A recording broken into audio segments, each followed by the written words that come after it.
So, the first thing I have to ask, because I've noticed your, so I guess it's strategy for releasing these songs as singles. I know this probably has a lot to do again with money.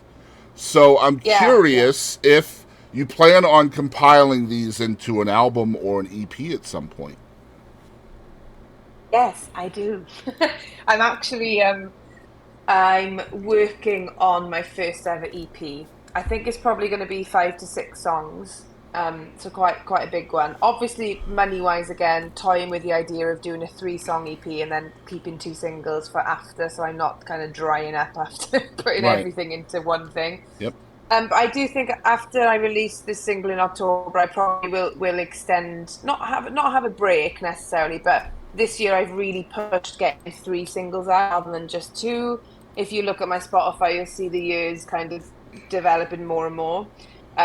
But I think after October, I want to really. I've already started writing it, but I want to have some time, proper time to, like you say, compile some songs so that they kind of go together in one story, if that makes sense, to release. So yeah, I am working on an EP. I think it naturally feels like the right time to do that. I don't think I can just keep releasing singles, but of course it is to do with like budget and stuff like that. So Well, yeah. I mean, I was just curious because, like, I love the singles and I understand the reason behind it. A lot of people may not. A lot of people may not even care, to be honest. But, like you mentioned, your Spotify. Going into your Spotify, it's like one song, one song, one song, one song, one song, and I love that. Yeah. But with your style, your subject matter, the songs don't really go together in any kind of No. constructive way.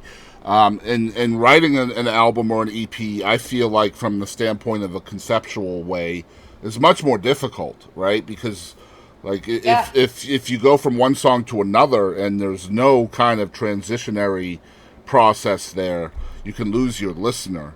And a lot of times Yeah. that's why a songwriter will just release single after single after single, apart from just the monetary reasons.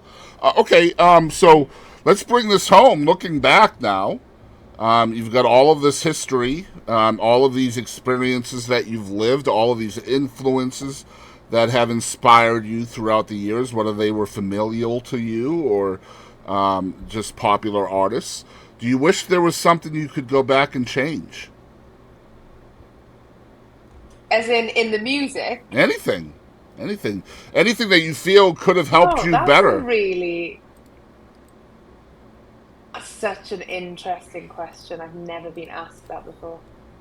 Um, I can change. I think the boring answer is no, everything happened for a reason and yada yada yada. But of course there's stuff I'd change, obviously. I would have continued piano lessons. I would have not give I would have discovered drums a little bit later, probably, or at least had the kind of tenacity to keep both going rather than being like, that's the boring one. I want to do this. um I definitely would have. I think one thing, even though I did just say, it frees me up to do so much more as a drummer to work with other people. Ultimately, my goal at the moment is to try and be the predominant writer of my music going forward. And I think I've been having piano lessons again. You'll be glad to know. Nice. I've just been going back to like music theory and going, well, what's so hard about maybe if I try it now because I've got a reason to want to do it now, and it's not just a teacher telling me to learn. Maybe I'll have a bit more kind of get up and go in terms of learning. But yeah, I definitely think I would have kept more of a melody instrument in my kind of to a high level. Um, I don't know if I'd change anything else. I think there's obviously, the acting career side of things is going so well. I haven't stopped working. I think this Christmas is the first time I've not got a Christmas job since graduating. And I try to remind myself when I feel like I'm falling behind or I'm not doing enough, I try and remind myself that I graduated university or drama school in the pandemic. So for 2 years, I couldn't actually get started. So it was so frustrating. Um, I'd like to go back and say, oh, all those rejections from drama school for the 2 years that I tried to audition and get in, and I got told, no, you can't, you're too this, you're too that, you're too forward, backwards, whatever. Um, I'd like, I I think actually I wouldn't change that because it's given me the rejection skin, the thick skin that I need in both Tenacity. industries. So yeah, and I think that that was such an important time. Don't get me wrong, it was a really difficult time. I was so desperate to go and train, and I couldn't make sense of it. Like I was like, I've done this all my life, and everyone kept telling me to do it, and now I've applied to the professional big institutions, and they don't want me. What the heck? What's going on? It was so difficult, and I stuck at it and I got in and I trained. And then obviously, yeah, like I said, the pandemic happened. So it was a bit like, oh my gosh, maybe this isn't meant to be and I shouldn't, I Well, should I think just I get a think what normal job. COVID really did for people of the arts, whether it's songwriters, bands, whatever it is, COVID came along and essentially made all of the creative people non-essential, and in the terms of the world globally. Yeah, But each of us as creative people don't feel that way. We feel very, very essential, right? Like it's so that is the most important thing to who you are as a human being. And then the world yeah. tells you you're not essential. That's tough to deal with from that standpoint. And I mean, COVID really knocked the crap out of people in that sense. You know what I mean? Yeah, yeah. I mean, for me, I graduated drama school in a band called Big Wednesday. We were an indie pop rock band, and I was a female singer drummer in it. It was my dream. I was like, I finally made it. I am Karen Carpenter. Thank you, Lord. Somebody's letting me sing on the drum kit, and it's not just oohs and ahs. I'm singing the verses and the chorus, like I'm singing lead with my best pals. And what that did was what COVID did, sorry, was it split us up because we couldn't afford to meet up. We moved out of London. We were just graduates. We couldn't afford to stay in the big city. So Ian, the bassist, was from Scotland. He's in a band called Tiberius, who are amazing. Jacob wanted to do his own music, so he left.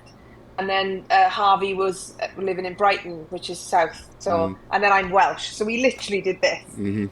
But had COVID not have happened, I wouldn't have gone through that kind of what I call grieving, because it is when a musical thing ends, it's like you literally lose like a limb. I was like, oh my gosh, all this money, time, effort, writing, experience in touring together and playing together, and the EP that we did a fundraiser to release. Our friends wearing Big Wednesday t-shirts, it's all gone. It's just gone, and we're not important anymore, and we can't keep this going.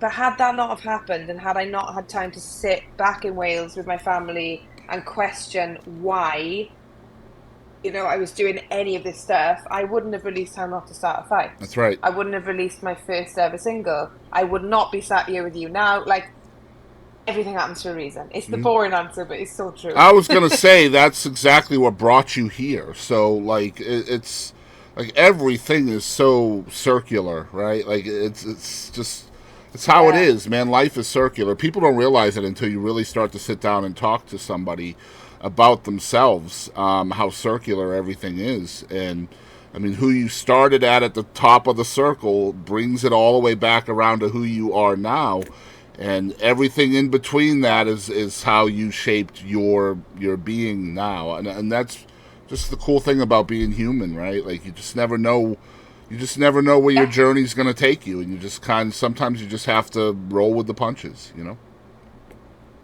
Yeah, and as much as there's bad times, there's the good times, and there's the times that connect you to people across the pond. I didn't know I'd be talking to you. Like, it's crazy. Absolutely It's nuts. pretty cool, right? It's pretty cool to get to meet Yeah. somebody. I'm from Texas, you're from Wales. Who would have ever thought, right, that music could bring people from around the world together? It's such a cool thing.